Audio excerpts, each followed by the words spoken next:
안녕하세요. 3일TV 서군입니다. 오랜만에 방송을 올립니다.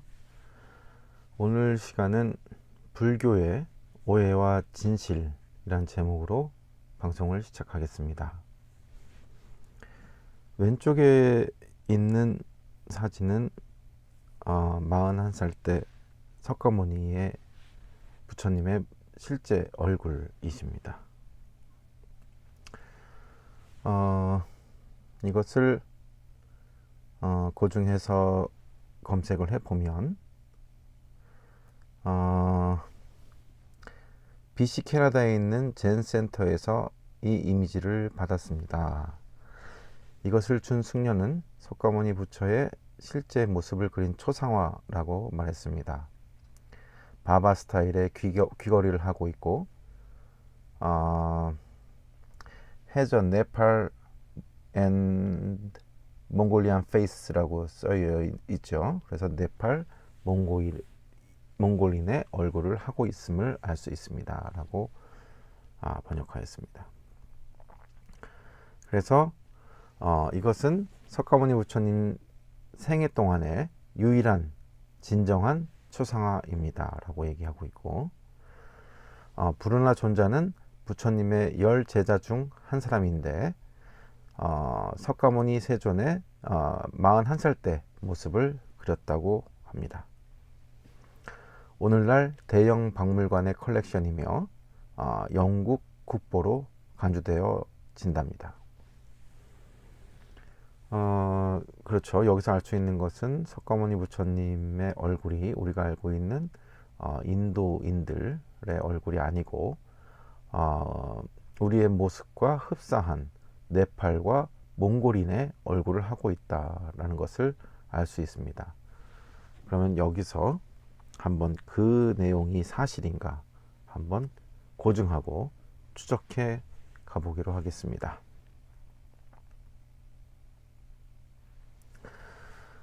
The Oxford History of India.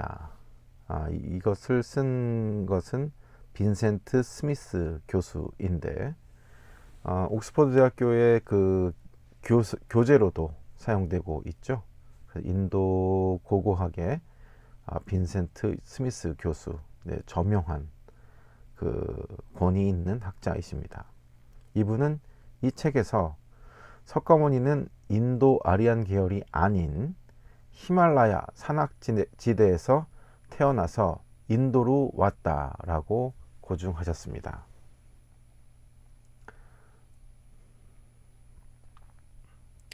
불교의 기원이죠. 이 불교의 기원을 쓰신 분이 미야사카 유쇼라는 분이십니다. 미야사카 유쇼죠. 이분이 이제 불교의 기원에 대해서 말씀하셨는데 이 책에서는 석가족은 비아리아족이며 지리문화적으로 보아서 몽고계 인종이라고 주장합니다. 즉 붓다의 시족은 인도의 베다 문화를 일으킨 아리아족과는 다른 몽고계의 한 부족으로 주장하였습니다. 일본의 저명한 학자시죠. 또 일본 불교 사전을 쓰신 분이죠. 일본 불교 사전을 쓰실 정도면 아주 정통하신 학자십니다. 이야모토 유타카는 불전은 샤카족이 리그베다 이래의 영웅으로 일종족의 선조인, 일종족은 그 태양족을 얘기합니다. 일종족의 선조인 이크슈바크 왕의 후예이며 빨리어로 오카카 왕이라고 하며 감자 왕으로 한문으로 한역하였습니다.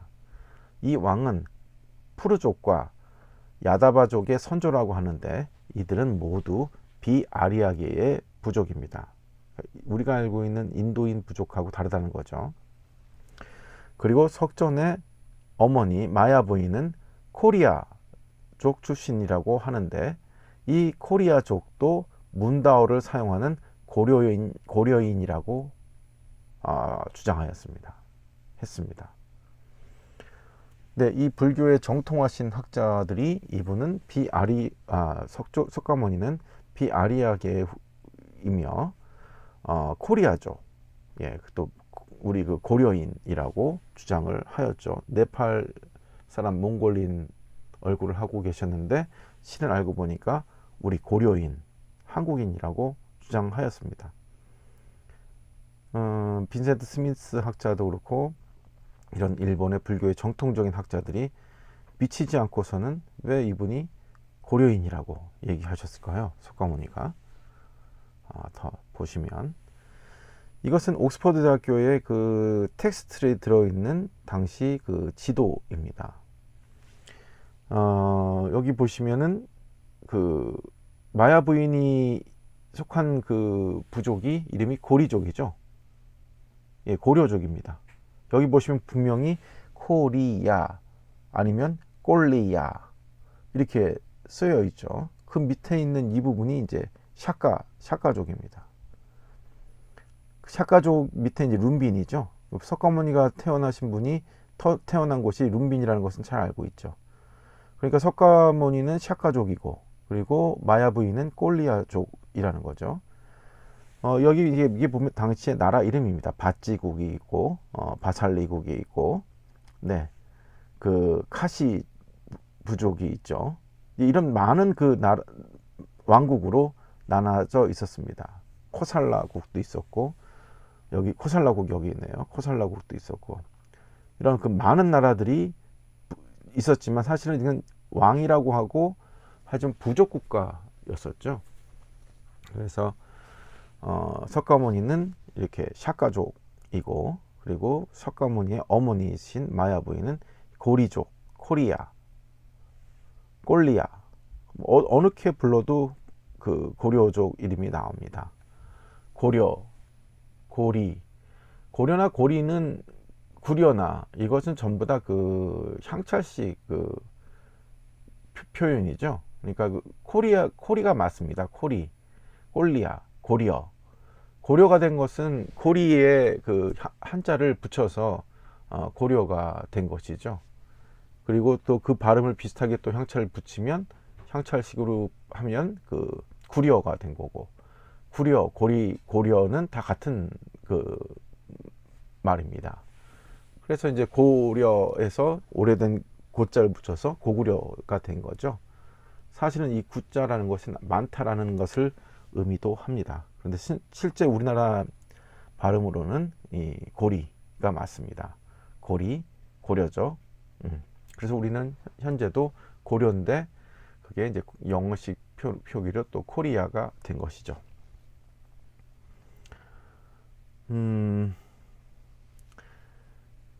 우리나라의 그 빨리어의 그 대가이시죠. 그래서 그 상유따 니까야, 맞지만 니까야, 앙구따라 니까야, 디가 니까야 이런 니까야를 이렇게 그 번역을 하신 독일 박사시죠. 전재선 박사. 이분이 얘기를 하신 것이 석가모니는 상류층 언어 대신에 평민들의 빨리어로 설법을 하셨다. 그리고 이 초기 불교의 또 대가이신 초기불전연구원 그 지도법사이신 강무 스님도 이렇게 말씀하셨습니다. 빨리어는 한글과 같은 언어 체계이다. 한문 경전과 달리 문법적 구조가 정확하다. 그래서 문장을 곡해하거나 왜곡하거나 잘못 이해할 소지가 현저히 줄어든다라고 얘기하셨습니다. 그러니까 당대의 석가모니 부처님께서 그 코리족, 샤카족이면서 그 인도 북부에서 있었던 분이시고 우리 한국인의 얼굴을 하셨는데 말도 우리 한글과 같은 언어 체계를 였던 빨리어를 사용했다라고 말씀하십니다. 부처님께서 설법하신 빨리어는 한글과 일본어와 문법과 조사, 발음과 자음 모음이 매우 유사하다고 합니다. 그럼 얼마큼 유사한지 한번 우리가 알아봐야겠죠. 아이우에오는 일본을 좀 하신 분들은 다 알고 계시죠. 아이우에오 가게구게고 사시스세소 나니누네노 하이우에오 뭐 이렇게 하죠. 아까사타나 하마야라 이렇게 외우기도 하였습니다만, 이렇게 자음과 모음이 매우 유사하게 되어 있다고 합니다. 빨리어가. 그래서 이 타밀어는 그 인도의 드라비다족들이 사용했던 언어이죠. 고대 언어인 빨리어와 산스크리트어를 기원으로 합니다. 타밀어는. 이 드라비다족들이 그 아리안족들의 그 침입에 의해서 그 인도 북부에 살고 있던 분들이 인도 남부로 내려가게 되죠.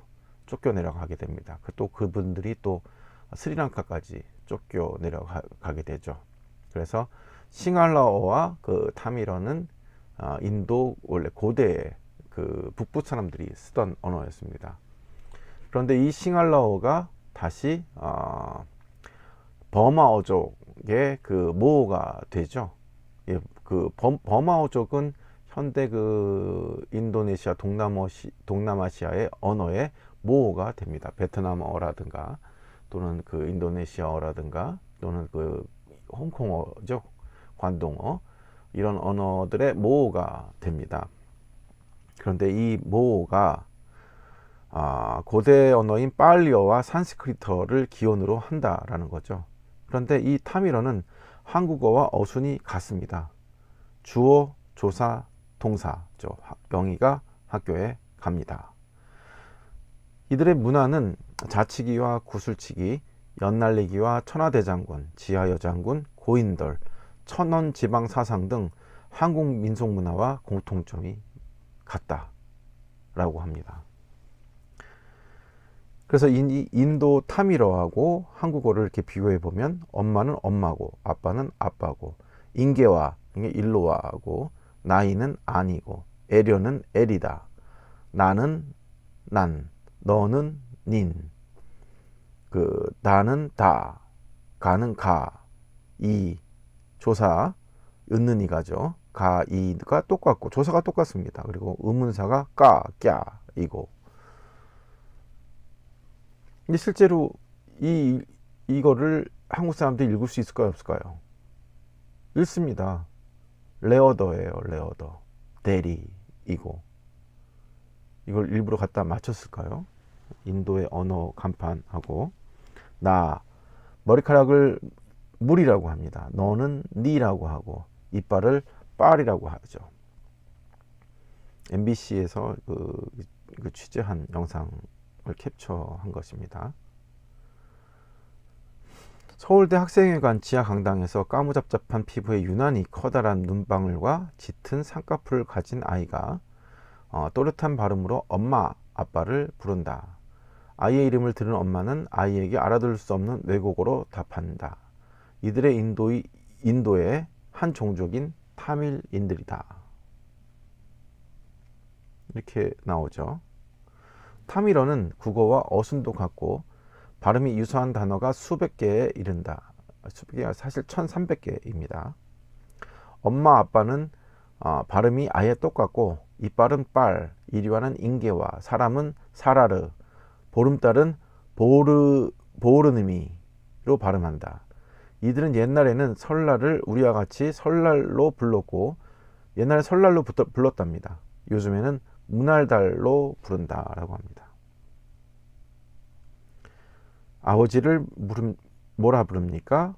어머니를 뭐라 부릅니까? 했더니 이들의 대답은 아빠, 엄마였다. 그리고 나였다. 이렇게 너인데,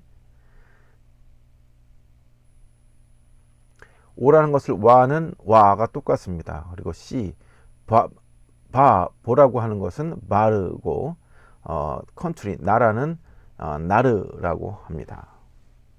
그래서 이것을 실제로 영상을 한번 봐야겠죠.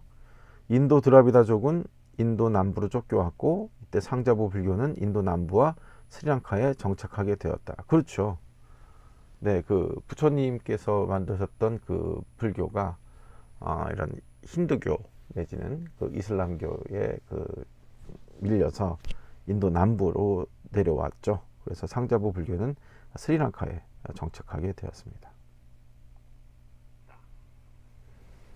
남근 형상의 돌 링가. 이 링가는 시바신의 상징이다. 사원을 찾은 남인도 가족의 유네스코에 지정된 곳입니다. And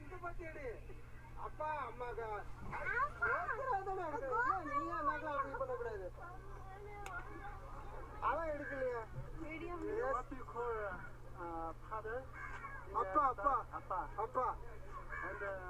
call mother? 엄마. 아빠, 엄마, 나. Who are you? 아빠, 엄마, 나. I. 인타민. 나. You. No. What is 인타민? 이. Come. 와. What is 인타민? 너. See. 와. What is 인타민? 나. Country. 나라. What is 인타민? 나를. 나. 니. 와. 빠를. 나를. 아빠, 엄마. 명사는 물론 동사도 우리말과 비슷하다.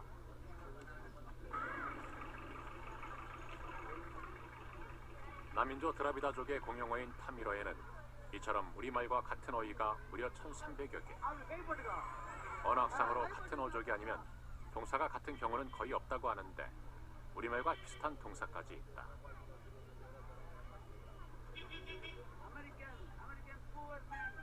드라비다족과 우리는 과연 어떤 연관이 있는 걸까?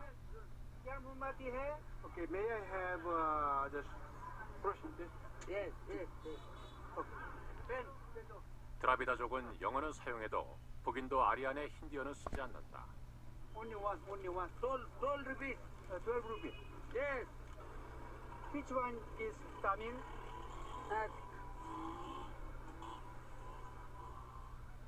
드라비다족이 자랑스럽게 생각하는 타미러는 인도 지폐에도 들어있다.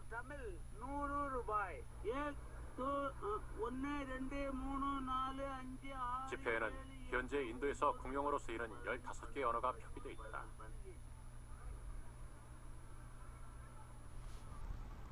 타미러도 그 중에 하나다. 비록 아리안에 쫓겨 남인도로 밀려왔지만 드라비다족은 그들의 언어를 잃지 않고 살아온 것이다. 그래서 드라비다족의 타미러는 우리말의 어원을 추적하는 언어학자들의 연구 대상이다.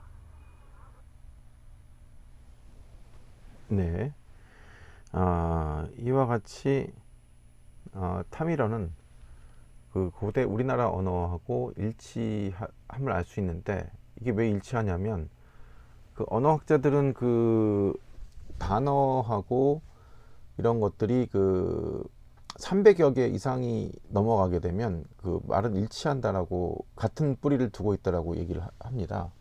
그리고 이 경우에 그 동사가 같을 경우는 거의 없는데, 이 탐이라는 우리라고 동사도 같죠. 이제 그 점점 더 한번 추적을 가겠습니다. 산스크리트 잉글리시 딕셔너리입니다. 여기 보면은 산스크리트어는 인도어가 아니다 라고 옥스퍼드 대사전에 나와 있습니다. cognate, 그죠? 여기가 유사한 인도 유리아피안 랭귀지라고 얘기합니다. 산스크리트 랭귀지가. 이걸 만약에 그 원래의 이 언어라고 한다면 프로토를 써야 한다는 것이죠. 그러니까 여기는 그 유사한 그 인도 유러피안 언어이지 그 인도어가 아니다라는 얘기죠. 그리고 그 언어학과 역사의 그 대가이신 강상원 박사죠. 옥스퍼드 대학교에서 교수를 하셨던 분이시고 동국대학교에서도 계셨었고, 이분이 옥스퍼드 대사전 509페이지에 다누라자는 단군의 후예다. 다누라자가 단군을 얘기하는데, 분명히 석가모니 세조는 다누라자의 그 후손이다라고 해서 단군의 그 후손임을 고증을 하였습니다. 그래서 우리가 알고 있는 산스크리트어와 빨리어, 이런 타미러, 이런 것들은 고대의 언어이지만 인도의 언어는 아니었다라는 것을 알 수가 있죠. 점점 그 좁혀져 가고 있습니다.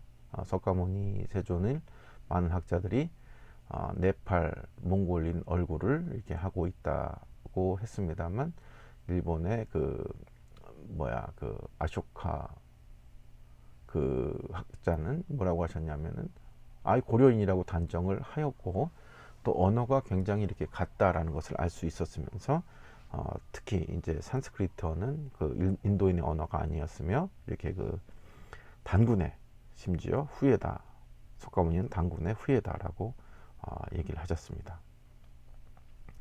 고구려의 문화와 인도의 문화는 동일하다. 네. 그래서 아까 그 전인평 중앙대학교 교수님께서 더 추적을 하였습니다. 왜 이렇게 추적을 하였냐면은, 인도의 악기가 또는 장단이, 춤이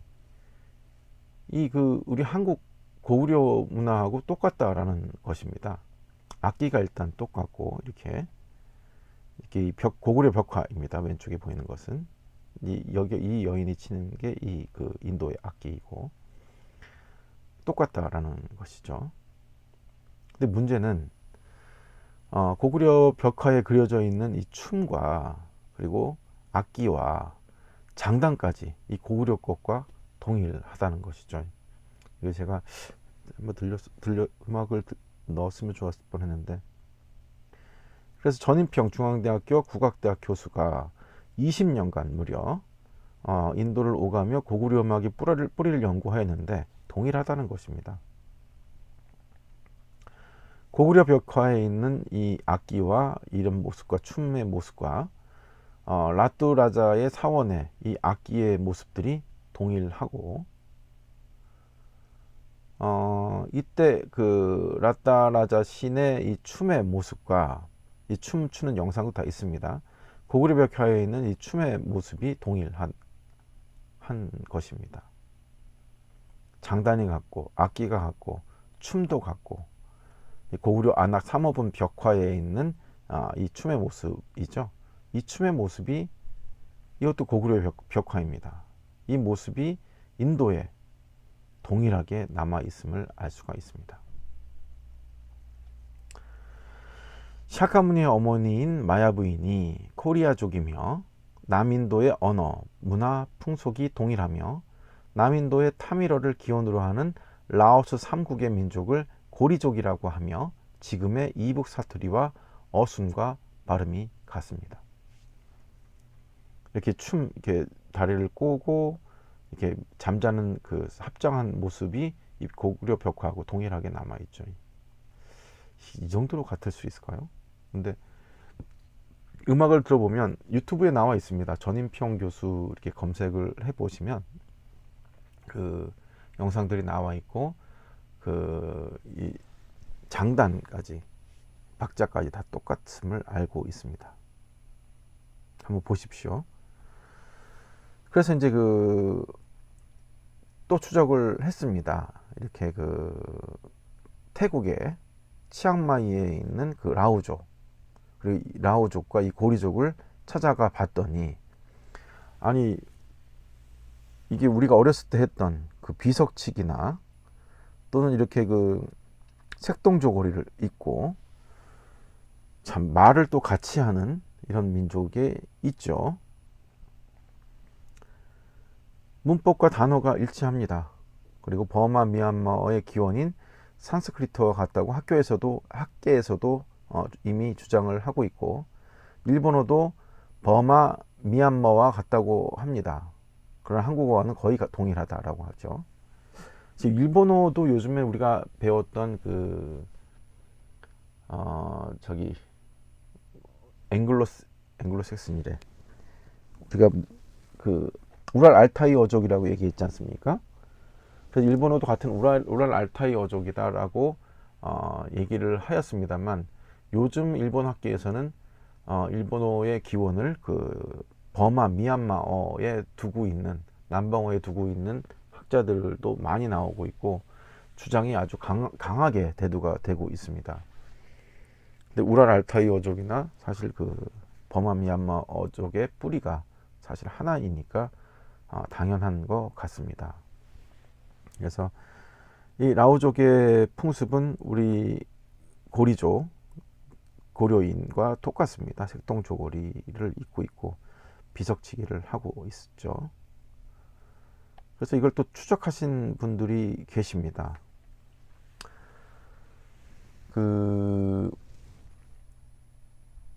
이연복 서울대 명예교수시죠. 1936년도 보령 출신이시고 서울대 언어학과를 졸업하셨습니다.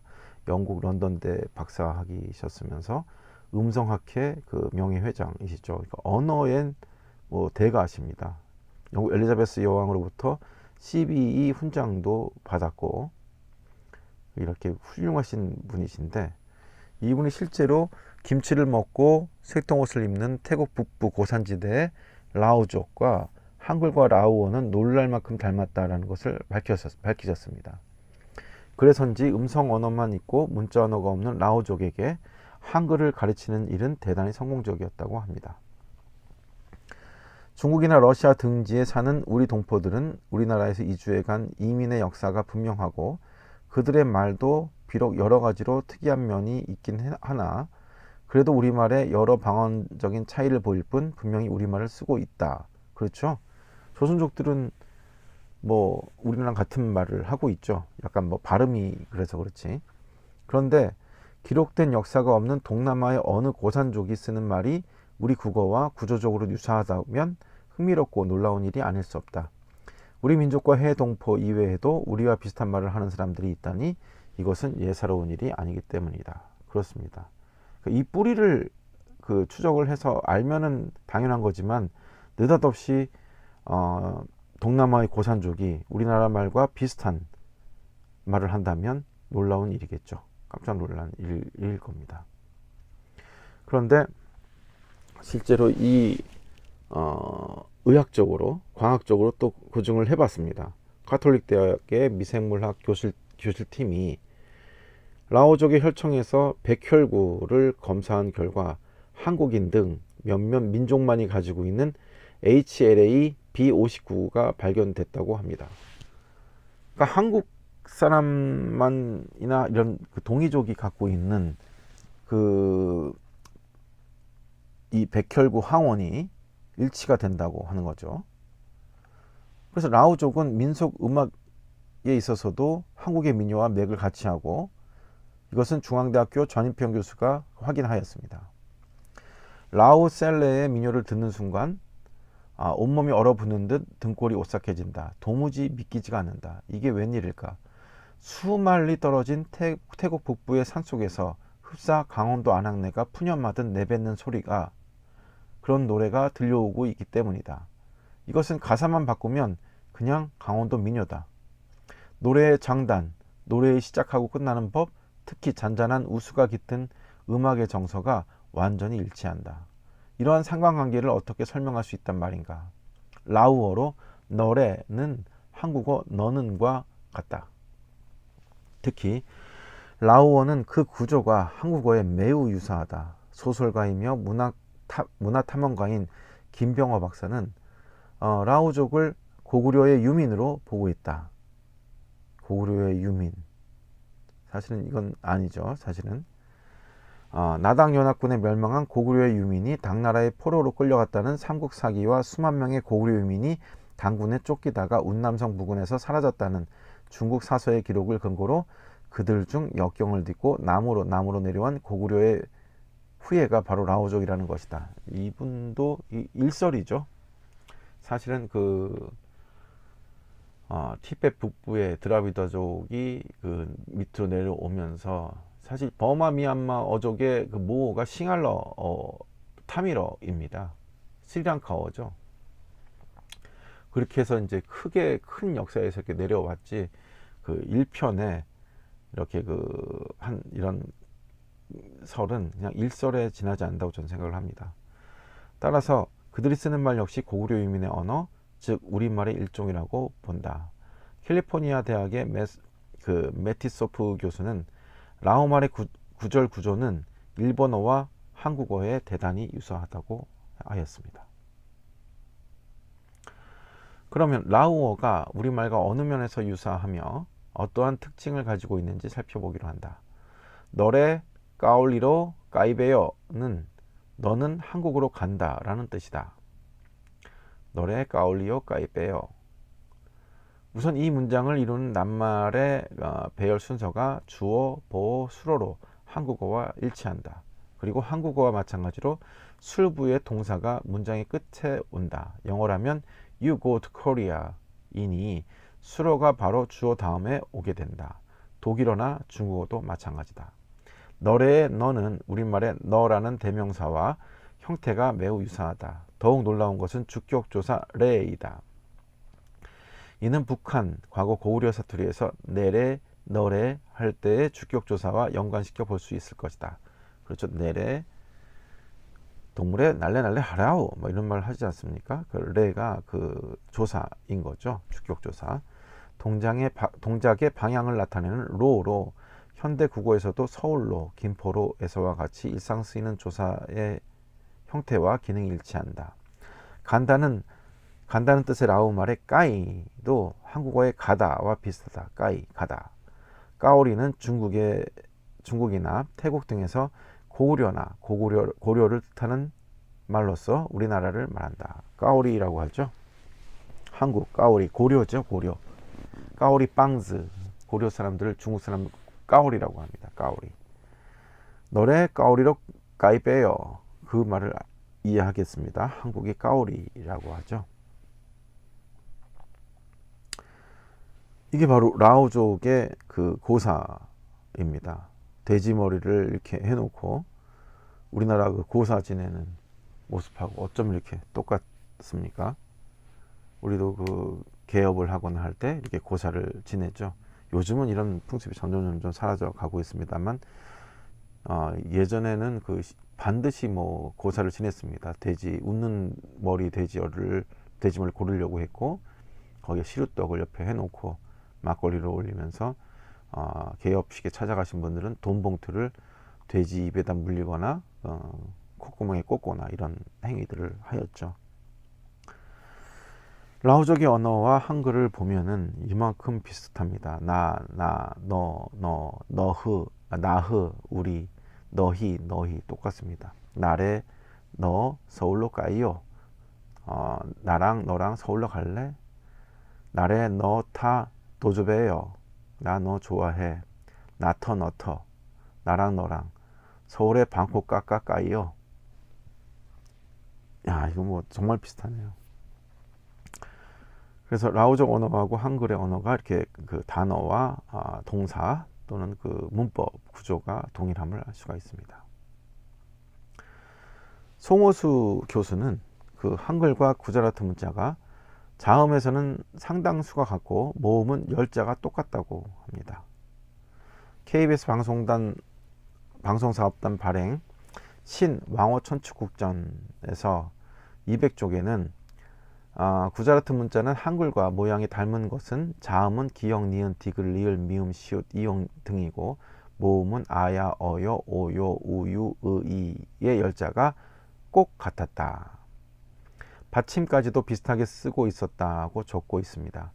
이는 다시 한글이 가림토 문자에 기원을 두고 있다고 확신하는 글을 쓴 송호수 한글은 세종 이전에도 있었다라고 하는 교수에 의해서 인용되었다. 당연한 얘기이죠. 이거는 뭐 그 세종실록 정인지 선생도 그렇게 얘기를 하셨습니다. 전자를 모방해서 만들었다라는 거죠. 가림토문 38개에서 10개를 줄인 28개를 그 재창조한 것이죠. 그것을 설명한 것이고, 그리고 집현전 학자들이 3일 만에 만든 것입니다. 세종께서 명령하고 3일 만에 이렇게 만들 수가 없는 거죠. 그래서 이제 그 고려 대장경에 보면은 그 각필 문자, 그러니까 그 사슴뿔을 날카롭게 갈아서 꾹꾹꾹꾹 눌러서 쓴 거기에서는 자음과 모음이 이미 들어 있습니다. 그러면은 고려 대장경에 어떻게 그 우리 한글과 그런 것이 들어 있죠?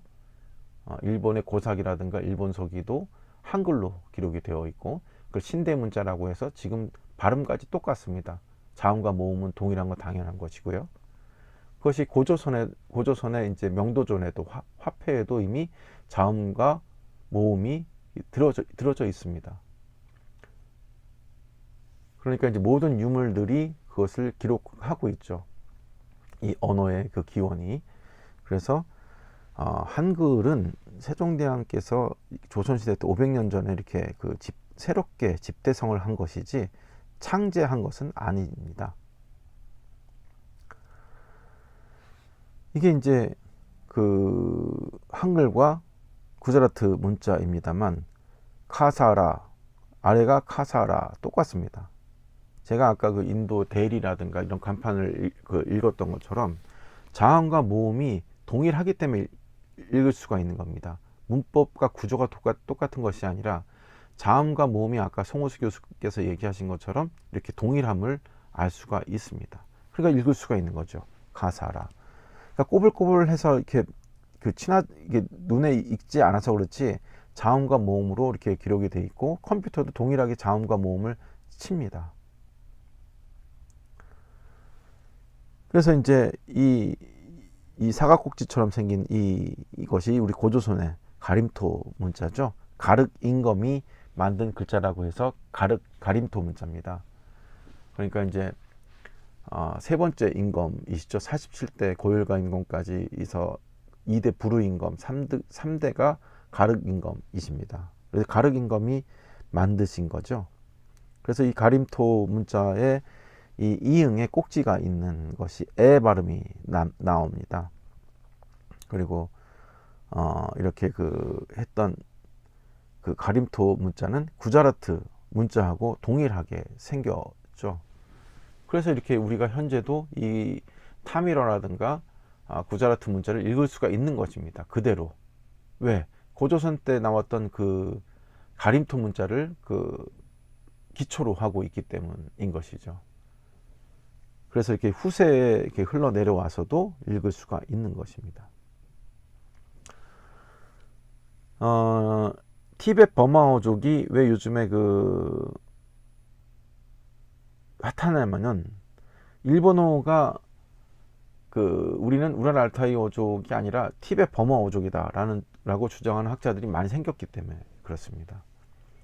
근데 아이우에오가 티베트 버마 어족에 그냥 다 들어가 있습니다. 7세기 중엽 손첸간포 왕대에 인도에 파견된 템미 쌈뽀따는 카슈미르 지역의 문자를 토대로 티베트 문자를 만들었다. 티베트 문자는 표음 문자로 R을 포함하는 야, 와 등의 발음이 내재하는 30개의 자음과 이, 우, 에, 오로 발음되는 4개의 모음 부호로 구성이 됐다. 마치 일본어의 아이우에오, 알파와 오메가죠. 아우, 아오, 아이우에오이죠. 이 소리는 다 똑같습니다. 모음은 아오, 아옴에서 옴이 나오는 거죠. 그래서 아이우에오에 야와가 있는 것과 비슷하죠. 해외에서 우리말 기역, 니은, 디귿, 리을의 자음을 가르칠 때 편의상 기역, 니은이 아니라 가나다라로 가르치는 경우가 더러 있다. 티베트 문자는 애초부터 가나다라식으로 문자를 표기한 듯하다. 문자의 어순도 영어나 중국어와는 달리 티베트어는 우리말처럼 목적어, 동사, 순서, 즉 나는 밥을 먹었다 이다 라고 되어 있습니다. 그러니까 티베트 그쪽이 인도 북부 지역하고 동일하니까 이렇게 언어의 뿌리도 동일함을 알 수가 있습니다. 이것을 태국의 불교학자 잠농 롱프라우스트는 초기 경전을 근거로 붓다의 생애를 정치적 시각에서 재조명한 매우 독창적인 논문을 발표했습니다. 그는 이 논문에서 석가족은 틀림없이 몽곡의 인종이었을 것이라고 단언하고 있습니다. 그렇죠. 그러니까 정통적으로 공부를 열심히 하고 제대로 이렇게 어떤 편견과 선입견이 없는 상태에서 연구를 하시는 분들은 다 진실과 모든 오해와 어둠을 걷어내고 진실에 도달할 수 있을 거라고 생각을 합니다. 그 증거로 라카타 수다 32상경에 묘사된 석가모니의 그 모습이죠.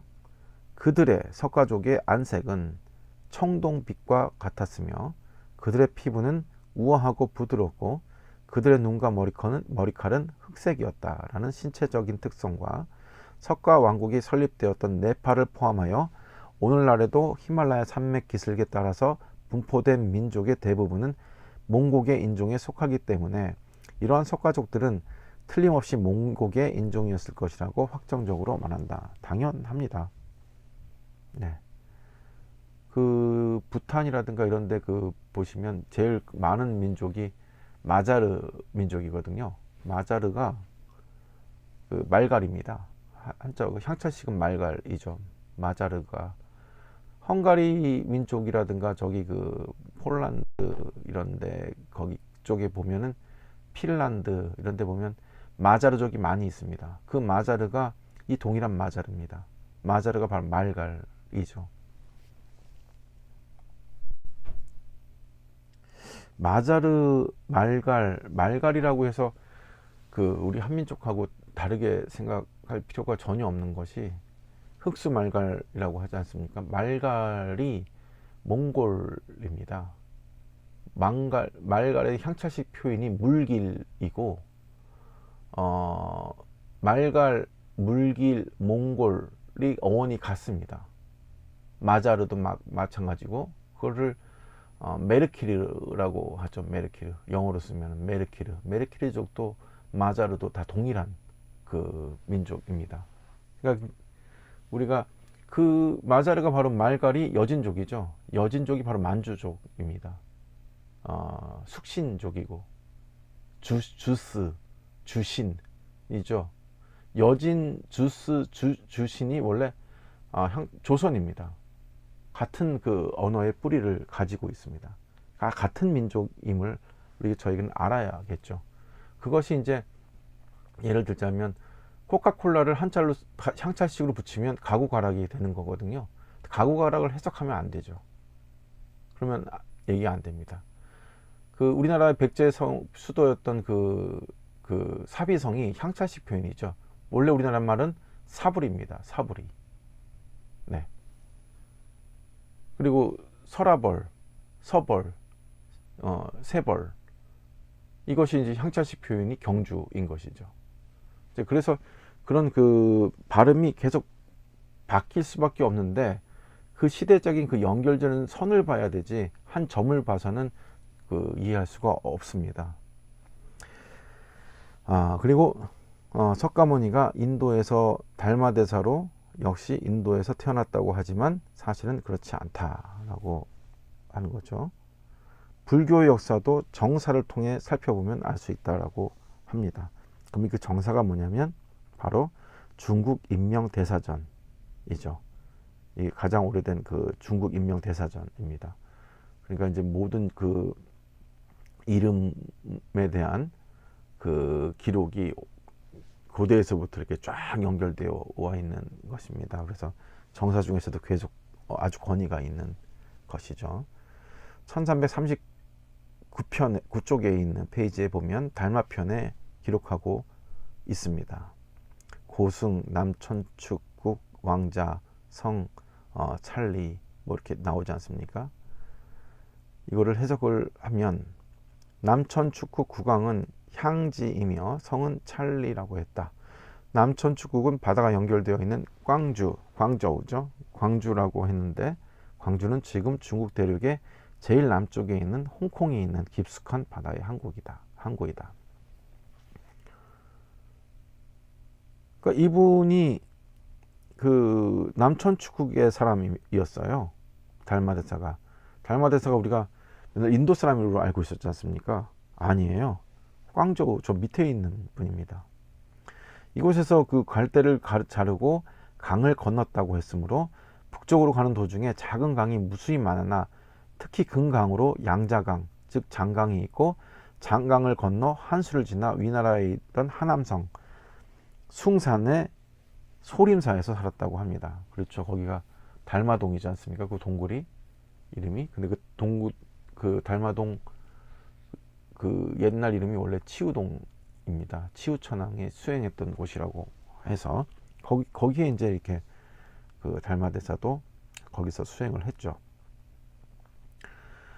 남소림, 북소림이 있습니다만 지금 있는 소림사는 섬서성 서안에 있으나 소림사가 본래 있던 곳은 하남성 숭산이었고 현재 서안에 있는 소림사는 신라의 절이었던 법흥사라고 중국 고금 지명 대사전 146쪽에 기록이 되어 있습니다. 자, 서안에 있는 소림사는 신라의 절이었던 법흥사입니다. 실제로 그곳에 가면은 탑에 세속 5개 이런 것들이 그 조각이 되어 있습니다. 그것은 제가 직접 보진 못했습니다만 고 이중재 회장님 그 상고사학회 회장님이셨죠. 그분이 직접 가서 다 확인을 하셨던 곳입니다. 그러면은 신라의 영역이 바로 거기까지 과거에는 신라의 영역이었다라는 것을 우리가 이제 알 수가 있는 것이죠. 그것이 이제 법흥사가 소림사가 된 것입니다. 그 중국 고금 지명 대사전에 한번 확인해 보셔도 됩니다. 이것이 이제 수미산이죠. 석가모니 부처님께서 수행했던 곳이다라는 곳인데 이 수미산이 바로 이곳에 있습니다. 그 딱 거기 꼴리아족과 샤카족이 있었던 그곳이죠. 네, 정확히 일치가 됩니다. 이게 수미산인데 피라미드 형태의 그 모습입니다. 근데 2000년도에 그 7월 5일 날 기사를 보면은 티벳 서부에 세계 최대 피라미드들이 발견이 되었다고 합니다. 그래서 러시아 그 발굴단들이 여기를 지금 가고 있는데 이집트의 그 피라미드보다 훨씬 더 크다고 합니다. 근데 이제 여기 보면 이 산 지역에 그 100여 개가 넘는 피라미드 군들이 있으니 아마 이것도 언젠가는 그 발견되지 않을까. 여기가 이제 그 중국이다 보니까 중국은 발굴을 안 하고 있습니다. 그 시안에 있는 고구려 우리 그 본분들 거기에 12,000개 피라미드 그 대규모 군락지가 있는데 거기도 전혀 발굴하고 있지 않습니다. 그러니까 발굴하고 열면은 고대의 역사는 우리 한민족과 연결이 되는 것을 알고 있기 때문에 이런 것들을 그 발굴을 하진 않고 있죠. 근데 언젠가는 뭐 발굴이 되고 진실은 드러날 것임을 알 수가 있습니다. 이걸 통해서 보면은 여기가 이제 바로 그 룸비니 입니다. 석가모니 부처님의 그 묘소가 있는. 근데 여기 보면 우리나라 한민족 사상이 있죠. 이걸 민공위성에서 이거 제가 들어가서 봤는데 여기 보면은 하늘은 둥글고 땅은 네모나다. 천원지방 사상, 우리 한민족 사상이 여기에서 그대로 조성이 되어 있음을 알 수 있습니다. 커다랗게 어마어마하게 크게 동그랗게 이렇게 만들어 놓고 여기에 작은 동그라미들 이게 사각 안에 들어가 있죠. 천원지방이죠. 이렇게 지금 조성들이 되어 있습니다. 전 이걸 보고 소름을 끼쳤어요. 제가 그 구글 지도 어스에서 들어가서 확인을 해 보니까 역시나 추론한 대로 그대로 다 이렇게 이루어져 있죠. 그래서 하늘은 둥글고 땅은 네모나다라는 것이고 부처님의 그 무덤을 보면 우리 한민족 무덤하고 똑같습니다. 적석총으로 이루어져 있죠. 천원지방 사상에 고조선 무덤 양식과 고구려 무덤 양식과 동일합니다. 백제의 무덤 양식도 그렇고 동일하게 이렇게 적석총으로 이루어져 있습니다. 큰 규모이고요. 스투파죠. 탑이죠. 이제 사리들을 모아 있는 그 곳인데 여기도 보면은 하늘은 둥글고 땅은 네모난. 탑도 그렇게 만들었습니다. 고조선 양식의 탑 양식과 동일하죠. 그래서 이제 스투파를 봐도 알 수가 있고, 룸비니와 석가모니 묘는 한민족의 특징인 천원지방과 적석총으로 이루어져 있음을 알 수 있습니다. 그리고 많이 보신 모습 아닙니까? 이게 룸비니에 있는 그 나무에 그 장식되어 있는 모습인데, 석가모니가 태어난 무수에는 한국의 성황당 모습으로 이렇게 똑같죠? 장식이 되어 있습니다. 참, 그러니까 이 역사는 점으로 보면 절대 알 수 없습니다. 끊임없이 추적을 해 나가서 손으로 보는 이렇게 진실된 학자들만이 이런 내용들을 알 수가 있는 거죠. 여기서 이제 방점을 찍은 것이 지금 영국의 케임브리지 대학교의 석좌 교수인 콜린 램프로 교수입니다. 우리나라에서도 서울대학교를 비롯한 그 많은 대학에서 이분 콜린 램프로 교수의 그 현대 고고학이라는 이 책을 가지고 교재로 사용을 하고 있습니다. 그러니까 고고학 공부하는 학생들이나 사람들은 다 내용을 알 수 있을 텐데, 이분의 그 주장을 보면 프로토 아리안, 즉 그 인도 유러피안의 원조를 추적하는 과정에서 현재의 인도 유러피안들의 조상은 9,000년 전에 중앙아시아 또는 아나톨리아로 이주해 온 아시아계 사람들이라고 합니다. 9,000년 전이죠, 무려. 그 고조선 시대를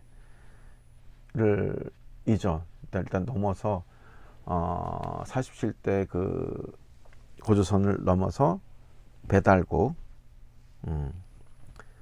배달국과 그 이전에 그 환국, 이런 그 시대까지 거슬러 올라가는 그때의 그 시대입니다. 그러니까 이제 그러니까 실은 버클리 대학의 교재에 보면은 11,000년까지 그 얘기를 하고 있습니다. 우리 그 환국을, 이 동이족은 빅컨트리라고 얘기하죠. 어마어마하게 큰 그 나라였고, BC 9,000년이니까 11,000년 전까지 내다보고 있죠. 우리 반만년 역사가 아닌데, 외국의 학계에서 주장을 이렇게 보면은 BC 19,000년까지 보고 있습니다. 지금 이 콜린 램프로 교수가 얘기하는 9,000년 전, 훨씬 더 이전인데, 그때의 그 아시아계 사람들이라고 주장을 했고, 그러한 주장이 현재 고고학적으로 뒷받침되어 오고 있기 때문입니다 라고 얘기합니다. 앵글로 섹슨족, 영국을 세운 민족이죠. 브리튼 섬에 들어가 여기저기에 작은 나라들을 세웠으며 오늘날 대다수 영국인들의 조상이 됩니다. 섹슨족, 그러니까 앵글이 앙골인데, 앵클족과 섹슨족이 합쳐진 게 앵글로 섹슨이지 않습니까? 그러니까 앵글이 앙골이고 앙골이 몽골 이쪽을 얘기를 합니다. 그리고 섹슨족은 대개 독일의 작센 지방에서 건너온 종족으로, 영국에서 거성 문화 이후에 영국으로 들어온 종족인데, 작센은 곧 우랄 산맥 주변에 퍼져 있던 용맹한 무사 코작인들과 인도 북부를 점령했던 무사 귀족 샤카인들이 상통하는 점이 있다. 코작인과 샤카인은 같다라는 거죠. 코작과 샤카는 터키어, 생륜, 탕륜, 튀르크, 토이기족과 함께 근본이 되는 아시아족이다 라고 얘기합니다. 그러니까 샤카가 한자로 쓴, 향찰식으로 쓴 게 색이죠. 색족입니다. 색족, 샤카족. 그러니까 색족이 바로 그 섹슨족이죠. 작센족이고, 그러니까 앵글로 섹슨족의 기원이 바로 우리 한민족 내지는 우리 동이족이라는 거죠. 이 스키타이 민족, 스키타이 문화가 금세공법, 누금세공법이죠. 이 스키타이 문화가 동일합니다. 신라하고 동일하죠. 그 선비족, 흉노족, 이쪽이 민족이 해당이 되는데 문화가 동일합니다. 신라하고. 스키타이 민족이 어느 인종의 기운을 두고 있는지 그들이 문화를 추적한 결과 그들의 문화는 인도 북부, 현 북부 파키스탄, 스르브나야 지방과 연계되어 있다는 사실과 헤로도투스가 남긴 스키타이인의 언어 기록 중 파타족이다. 스푸는 눈, 아리마는 하나, 오이오는 남자 등이 남아 있어 언어학자들은 스키타이인들이 사용한 언어를 인도 유럽어 어군 이전에 고대 언어로 분류하고 있어서 이들의 출발지가 어디인지 거의 정확하게 규명할 수 있다라고 합니다. 그래서 이 콜린 램프르 교수 이 책을 저도 읽어봤습니다만 굉장히 전문적이고 과학적이셔요. 그래서 지금 이런 분들이 지금 우리가 모든 진실에 오는 부분에 대해서 과학적이고 철저한 고증을 통해서 그 방점을 찍어주고 있죠. 정확하다라는 것을. 그러니까 이제 이런 가설과 추론이 다 고증이 돼서 퍼즐의 합이 맞춰져 가고 있는 것이죠. 많은 유럽의 고고학자들은 킴이라는 존재를 탄생시킨 샤카족이다 라고 얘기를 합니다.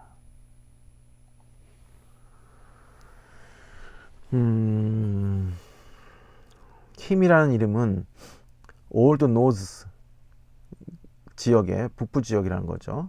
지역에서 유래했다면 그것은 바이킹과 켈트족과 관련이 있다는 것은 명확합니다. 그렇죠. 이 켈트족이 바로 그 유럽의 스코틀랜드 지방에 있는 분들인데 우리 한국 민족하고 일목삼실어라든가 고인돌 문화라든가 이런 것들이 거의 동일합니다. 바이킹도 마찬가지죠. 김씨 그쪽인데 이 킴을 딕셔너리닷컴에 그 검색을 해보면 Son of God입니다. 그러니까 그 신의 아들이라는 거죠. 예. 그러니까 이 킴벌레이, 킴 배신저, 킴에 그 관련된 그 나온 거는 그 왕의 후손이라는 거죠. 우리나라도 김이 제일 먼저인데 킴이 바로 그 금자이죠. 금자가 바로 우리 알의 항찰식 표기입니다.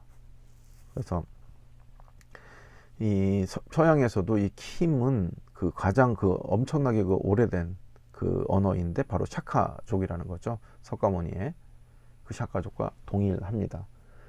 서양에도 김씨하고 이씨하고 박씨가 있습니다. 그 독일에서는 박씨가 반씨입니다. 반씨, 박씨, 이씨도 있죠. 리가 이씨죠. 예, 그래서 김씨, 이씨, 리씨는 바로 우리 이런 그 섹슨족, 샤카족의 그 후손들임을 알 수가 있죠. 오래된 성씨입니다. 킴이. 영국에서는 아일랜드, 웨일즈, 브레톤, 코니시 지역이고 독일과 스칸디나비아를 아우르는 지역입니다. 이들의 조상은 키메리안이라고 불리는 키메리안이 우리 이 김씨 성들이죠. 코카서스 스키타이족으로 보고 있는데 스키타이족이 바로 신라족이고 선비족이죠. 훈족이고 헝가리는 훈이 세운 나라입니다. 가리는 나라라는 뜻이고 훈의 나라 헝가리죠. 사실 스키타이는 샤카, 중국에서는 색족이라고 불리웠던 BC 3000년 전 이전에 중앙아시아 유목민들을 그 선조로 봅니다. 이들은 흑해 연안에서 우랄 동쪽까지 안드로노브 문화 공동체를 유지했던 청동기 문화의 주인공들로 알려져 있기도 합니다. 문제는 이 색족, 즉 샤카족이 인도 이란어 계통의 종족이었냐 아니면 중앙아시아 몽골리안의 혼혈이었느냐가 고고학계에서 논란이 되고 있다는 점입니다. 인도 이란 어족의 주요 유전자적 구성에는 인도 북부 즉 샤카족의 분류라고 할 수 있는 지역에서 종족의 지역의 종족에서 서쪽보다는 중앙아시아나 동아시아의 유전적 영향이 선사시대로 소급해 우세하다는 보고가 2003년 11월 유러피안 저널 오브 휴먼 제네틱스에 발표가 되었다고 합니다. 그렇죠. 그러니까 이제 모든 그 뿌리의 기원이 이제 밝혀지고 있습니다. 정보가 아주 공유가 되고 교차가 되고 녹아지는 컨버전스가 되는 이런 지금 시대에 저희는 살고 있기 때문에 점점 밝게 드러나고 예전처럼 편향되고 지엽적이고 말단적인 또는 이런 우리나라 식민사관이라든가 황국사관이라든가 일본의 그 뭐 임본부설이라든가 또는 그 중국의 이런 어떤 동북공정, 뭐 탐험공정 이런 것들은 다 깨어지게끔 되어 있습니다. 그러니까 이런 편협한 주장들은 이제 설 자리가 없어지는 것이죠. 석가모니의 부모는 모두 고리족으로 기록되어 있는데 마야 부인은 상반대정의 석가모니 전에 의하면 고리족, 구리족이죠. 예, 고구려 구려니가 이며 정반왕과 그 마야 부인은 같은 종족이라고 했습니다. 영국의 사학자 빈센트 스미스에 의하면 석가족과 고리족은 동쪽에서 이동했으며 몽골리안 중에서 한민족을 형성한 고리족, 호리족, 치우족, 묘족, 고구려, 부여, 몽골이 히말라야 지역에 이동한 것으로 추정되는 석전 몽고인설을 주장하였다라고 하였습니다. 석가모니는 6년간 고행수행을 마치고 수잔나가 주신 우유죽 한 그릇을 끝마치며 쾌락과 고행의 양극단에서 해탈은 없다라고 말씀하셨습니다. 29살 때 출가하셨죠. 그리고 왕자로서 엄청난 쾌락을 향유하였고 거기서도 깨달음은 없었고 또 6년간 혹독한 고행수행을 하셨지만 거기서도 깨달음은 없으셨습니다. 그렇다면은 석가모니께서 어린 시절 한민족의 호흡수행이었던 그 삼촌들이 가르쳐줬던 그 호흡수행을 기억하고 그 자리에서 그 보리수나무 밑에서 호흡수행 안반수의를 했죠. 아나파나사티인데 들숨 날숨경입니다. 이것은 우리 한민족의 수행법이었죠.